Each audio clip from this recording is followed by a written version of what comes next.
recording. Right. So if you just want to go around the circle and introduce yourselves person by person, we'll start there. Okay, hello, I'm Ola Rose. I'm Tara Sophia. I'm Missy Brighton-Smith. I'm Rebecca Pears. Great. Okay. So we'll start from the beginning, which is probably the best place to start, with the company as a whole. So what's your company name? Anyone? We are Jaybird Theatre Company. Jaybird. And where did the name come from? That's what I've been intrigued by. It comes from the saying, naked as a jaybird, because we found that we wanted to keep our set and the way we approach things quite plain, in the sense we wanted to bring it back to what the text was saying, rather than over-the-top elaborative sound and lots of, stuff on top. We wanted to kind of bring it back to basics. It's like minimalist tech and set and stuff like that was kind of our preference. Cool. That makes it a lot easier for you kind of later on, I suppose. Which is it does, good. but also we very much just love text and stuff like that, so we just kind of really wanted to just enjoy the text and yeah. There's quite a lot of postmodern things flying around and not as much just about the text anymore. And that's what we, over our 3 years, have enjoyed the most. Okay. So that's what we want to get back to. Cool. That's good. I can approve of that. Very good. So your show, what's the title of the piece? It's called At the Hands of a Woman. At the Hands of a Woman. Yes, it's a bit of a mouthful. That's fine.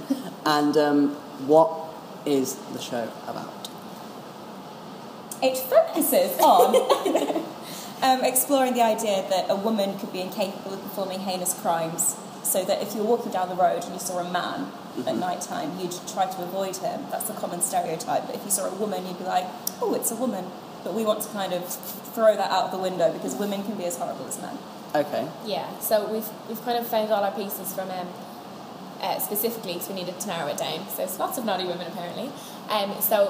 Women abusing their position of care is the road that we've gone down. Right. In the sense, like teachers, babysitters, nurses, mothers, yeah, things like that. That's sort of where we've pulled all our text from, and it's from screenplays, plays, books, real life. Yeah. It's kind of the people that you would assume you could trust the most. Yeah.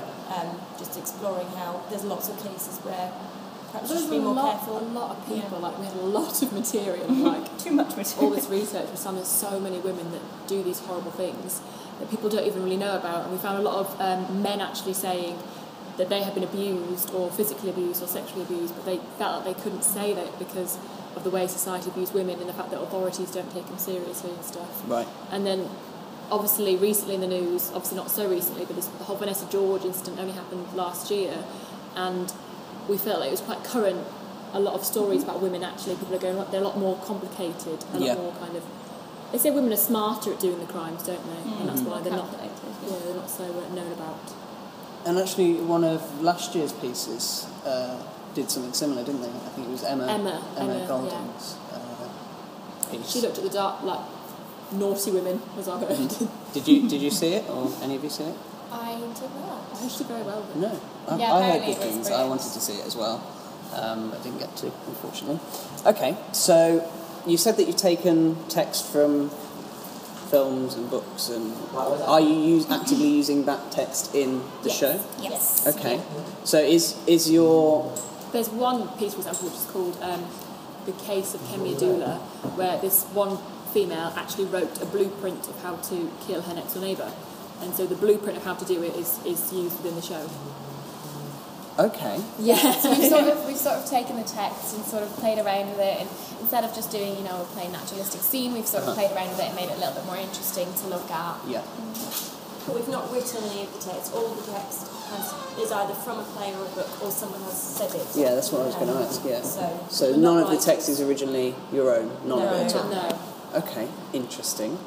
We decided we're not writers, and we decided we're people who work with already made stuff. I mean, we couldn't write as well as the text that we found anyway, so... And there's a bit nice about the fact, especially with the blueprint, there's something very creepy about the fact that this is actually what they would have thought and what they would have done. And so using their thoughts and their intentions in our piece. It's quite We've done a lot of sifting through articles and stuff and taking direct quotes and then feeding it together, so we've kind of cut and pasted and messed things into monologues and stuff. Good. Okay. So, I'm just going to ask, because this one always interests me, what are your inspirations from other companies, if there are any? Because usually there are some. I'd say Complicity, our piece would probably be, like, we have aspects that would probably be similar to Complicity from the research that we did on that. Okay. So there'll be aspects of that. Okay, so it sounds like your piece is very sort of postmodern? It is in a way. It's postmodern in its structure, I'd say, because it is very. It's not got a very clear narrative. So Okay. it is in its structure and sense. It bounces, but it's not in the way it's done. If you know what I mean.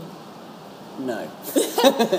I'd say it's a postmodern structure, but it's not postmodern. They're not postmodern It's ideas. not a pure postmodern piece. Right. You wouldn't go see it and be able to list the theory of the Okay. postmodern Yeah, piece kind of thing. Yeah. But looking at it, it would be a postmodern piece. It's not like a beginning, middle, end play. Yeah. For myself, it kind of comes, and it's not just because we work with them, but the stuff with Paper Birds, I relate very much of what we're doing. I keep going, oh yeah, because that's very much like that. Oh yeah, and that kind of links with that. And I wouldn't really look at the Paper Birds and go, that's fully postmodern either. No. So it's very much like that, I'd say. Yeah. Okay. And also because it's kind of, there's loads of elements that are really different. We've got some physical stuff, obviously we've got some straight monologues, we've got a bit of postmodernism, so we've kind of drawn kind of all the bits we like from all over the place and then put them into one piece. We're creating our own genre. Yeah. A new one. Woohoo! Jaybird genre. Okay, cool. Obviously, because you're doing it as a dissertation equivalent and it's an academic piece, you've obviously got some academic boxes that you need to tick. So, we'll start with probably... Well, actually, we'll go with the research question. What was your research question for kind of the aim of the piece in that respect? One of the aims of the piece is just to kind of inform and educate the audience into what women can do and what they're capable of. So I guess one of our main research points was what kind of women criminals are out there and what is, what can we uncover that we don't already know. I'd say a big one would be like, how can you abuse your position of care? Like, there's light and dark moments in the piece. There's obviously dark where a woman is really, really abusing her position of care. Yeah. But then there's light moments we found, I don't want to give it all away, but light moments where we thought, okay, that is abusing your position of care, and if you look at it in a negative way, it really is, but then to the outside it's quite funny. But it is still how, like, the light and dark, I'd say, of abusing it. Because what we didn't want to create a show where it just a big downer. We wanted to have a show that did have moments where it was quite... Yeah. So also, how can we do that, I suppose? We didn't want to scare people because some of the stories are very dark and it's kind of scary to think that these are people who could live on your street or have lived in this country, so not miles and miles away. So we didn't want to just have loads of stories being like, oh, you should never trust women, you shouldn't do this, you shouldn't do that. So we do have lighter moments, and we have some almost positive moments as well to try and sort of offset the negative, which there is a lot of. Yeah. So that'd be a research question, is how do we present this without...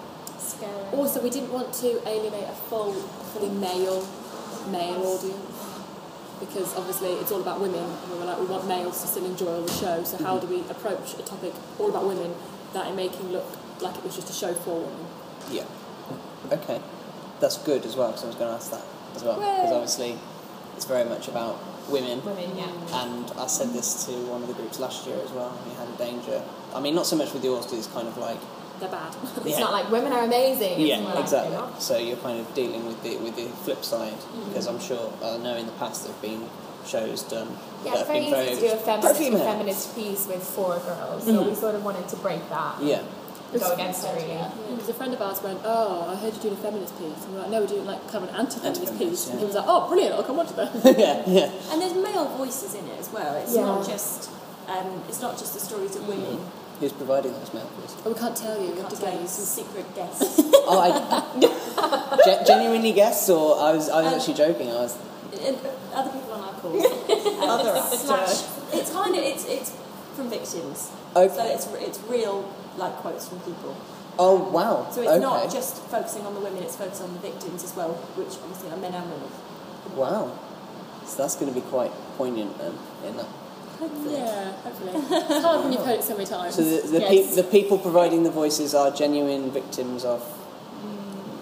No? Confused you. Yeah. Okay, so the text The is... text is from genuine people. Unfortunately, we couldn't find Those people. the people actually talking. Right, okay. But hopefully the way we've done it is a bit ambiguous, Right, yeah. ambiguous as So to you've just whether done it it. has been recorded or whether it is really from the I voice. see, okay. That's why we don't want to say That's names, cool. because otherwise we'll just sit there and think, oh, that's so-and-so. Yeah. It's not. Listen to what they're saying. Yeah. Good, okay. So, what are the plans once you've finished the show? Because some companies go on... Well, we've been very lucky in the sense that we have just applied for funding and received it. Woohoo! Well done. Yeah, so we have our funding, which is all very positive. At the moment, like we said, we just want to see how this piece goes and obviously the feedback and reaction. We did very, very well with our social enterprise piece though, and we intend to, as a company, continue together and tour that piece using the funding money to support it. And then hopefully once that's up and running, we can then start to work on our own more evening work. Like, for example, this show, if we can create more like it, or if this goes well, we fix this one and stuff. So we've got lots of plans. Money helps. Yeah. Money. We started looking at funding. Okay. And dates of the show and venue. Saturday, the 4th of May at the Royal Dungate in the Underground. I didn't say that very The Royal Dungate. I'm going to start that again. Okay. Our shows are on the 4th of May at the Royal Dungate Theatre in Underground 1 and 2, and the performances are at 4 o'clock in the afternoon, and 7 o'clock. Fab. Okay. Well, best of luck for the show. Hopefully I will be there. And yes, good luck with the press night tonight as well. I'll be there as well. Thank you. Yes, I will. VIP Get invite. champagne and cafes. Yeah, I do. Winning. Isn't that great? Woohoo! Cool. Well, best of luck, and yes, enjoy your rehearsals. Thank you.